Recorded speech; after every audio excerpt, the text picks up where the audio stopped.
Good day, ma'am. Our lesson is lesson 11, blended learning. So, learning targets. So, at the end of this lesson, you are expected to identify the strength and limitation of blended learning as delivery mode, differentiate the models of blended learning, and design lesson plan, a sample lesson plan, daily lesson log to be used in a blended learning mode. So, have you ever wished to reduce your 5 weekly school journey? So, many students like you have imagined themselves learning their own choice of learning space in the few days and get inside school premises of remainder of a week with the advent of technology, and it is optimum as optimum use in education such as such a wish is possible. This is called blended learning modality. So many scholars believe that one thing that fuels blended learning into existence is the use of technology. So in this lesson, aside from learning more about blended learning delivery mode, you will come across the essentially end of education technology in successful blended learning mode. So we hope that you conquer the potential phase of all the following activities about blended learning. So, what is blended learning? So, blended learning, it is an emerge of face-to-face class, face-to-face instruction, and computer meditative learning environment. So, blended learning, and it is a combination of online and additional face-to-face learning. So, a teaching practice that combines or blends classroom and online learning. The instruction of the lessons offer with both teachers' interaction with computer devices as also known as hybrid learning.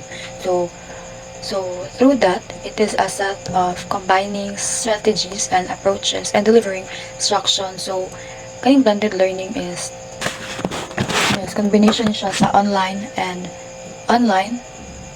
combination siya sa online and face-to-face niya learning.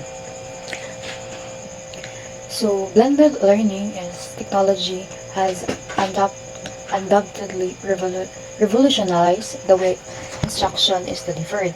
So, learning space and at the time have been redefined because of technology. So, one offset of how technology is linked to instructional delivery is blended learning. So, ang approaches and delivery instruction through the aid of any web-based instructional resource. So this means that the blended learning may be a combination of two or more sub-modes of instructional delivery. However, technology as a potent aid is never deleted in the scene. It should be clear that the plain use of technology and providing information to your learners through the aid of technological tools does not necessarily spell out of blended learning.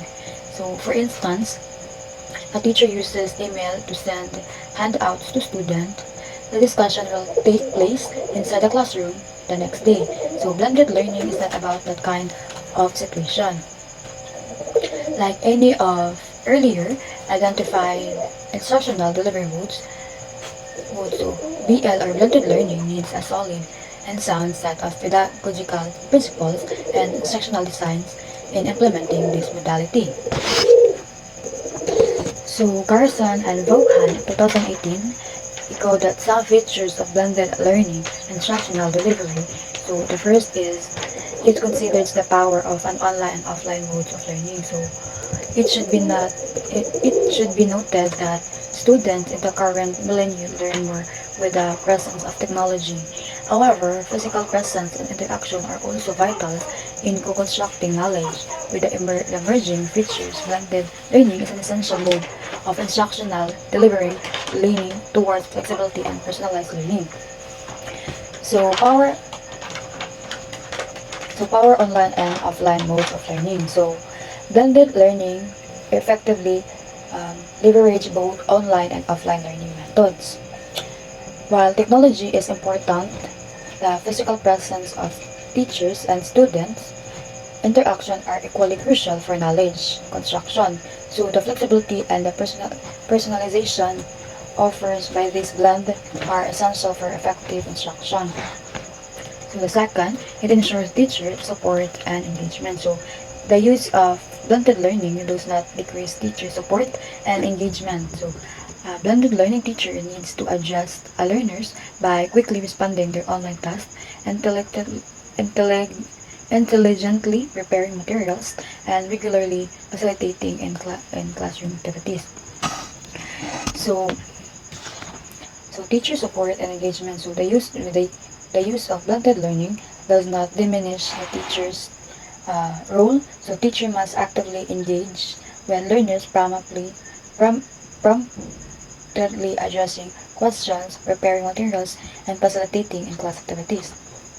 So it promotes independent learning. So one of the critical features of blended learning is fostering independent learning. So blended learning allows students to learn individually and to use instructional aids according to their learning style. So researchers agree that a student learn with a blend of self-paced, online and face-to-face class instruction.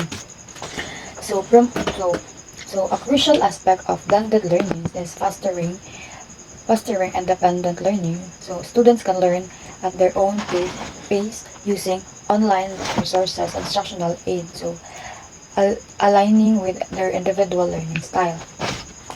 Number four, support peer interaction. So the literature is rich with evidence that student-to-student interaction sustains any online instructional delivery since blended learning is partially partly online. So students can still interact with their students through the proper use of online activities like discussion, forum, collaborative writing, and peer tutoring through technological tools. So notably, so peer interaction heightens motivates to learn. So blended learning facilitates peer interaction, which research shows is beneficial for online learning. So the particularly online nature of blended learning allows students to connect through online tools like discussion, forums, collaborative writing, and peer tutorials, boosting motivation.